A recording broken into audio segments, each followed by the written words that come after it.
Mình nộp đàn chợ chỉ làm pi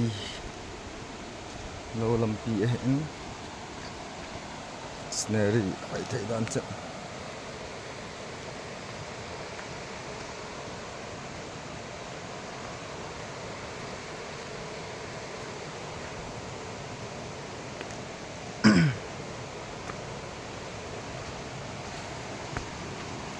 toai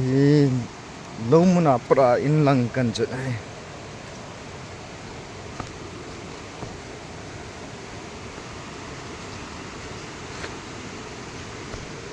Badung khat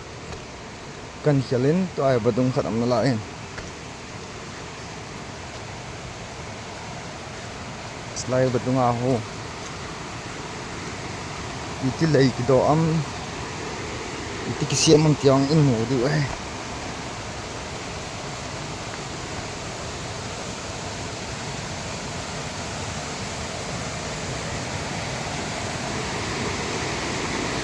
get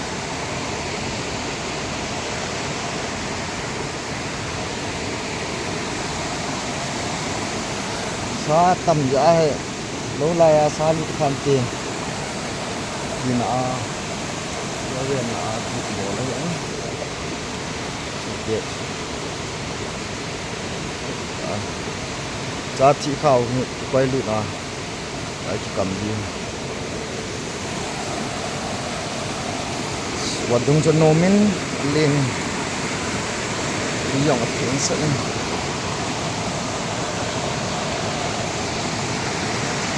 một đàn chợ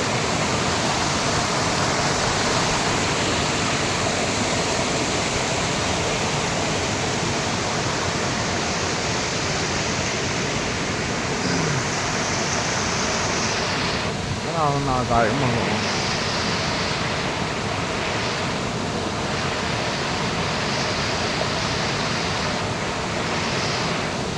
chúng nào tại chúng nhất cái hệ cầm thao vào này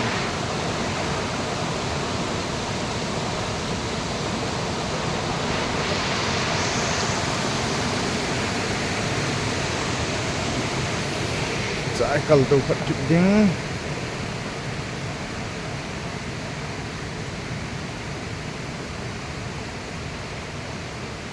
xong thinh lên tạo cả ống chữ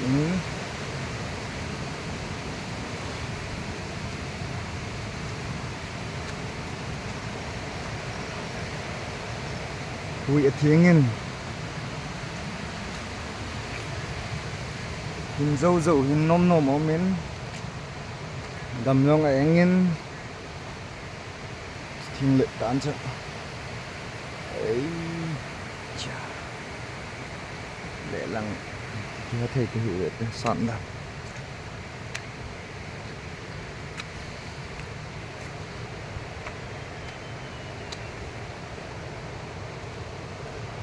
có họ cái này họ thì lệ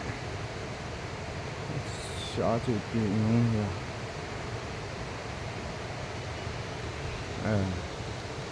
chắc có họ xíu đạn này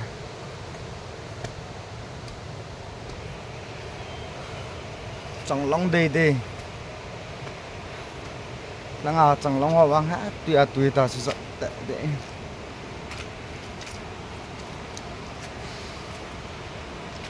bộ sa tan hồn nôm lên nắng thu để lên đây dặn ra nóng cái bộ thế free ạ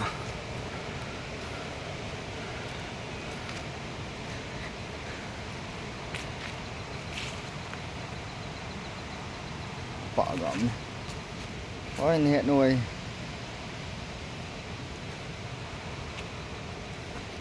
riêng là vậy khỏi khá là mà nó mày sửa cho big trăng big tree làm pizza cái vẻ lẻ lẻ đang nuôi là apa ông cái bạn này ta chừng lăng cái kịp tán galang gak lewat di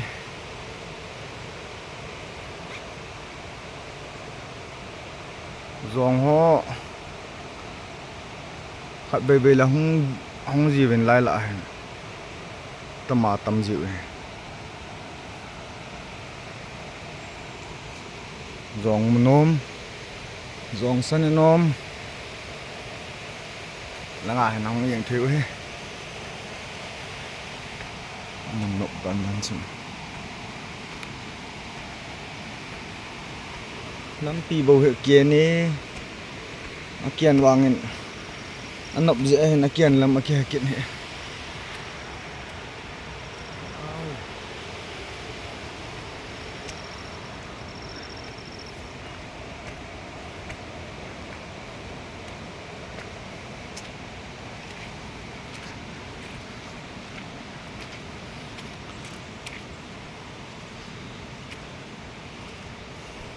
khát về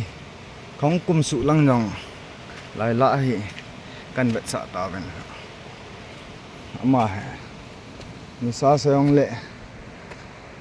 cô dương lẽ mình tập yên lim yên mình say thì xe ông lệ mình san mỏ sal mỏ khổ vạ lâu xuống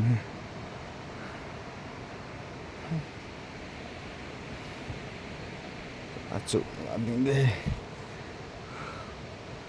gạo cọp lê lèo tí thinh hồn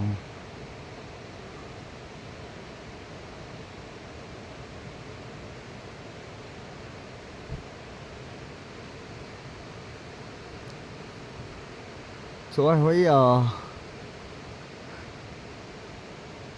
bông bông khất bông nhi bông thum bông đi bông nga bông vụ segi gate bông gate ho kita đội ông lệ awal mình thôi lại rằng pet yang phải thấy đan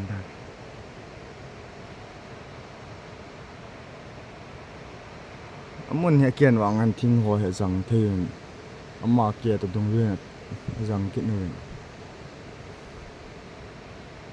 nghe chân chỉ sợ tê tu nhà tiếng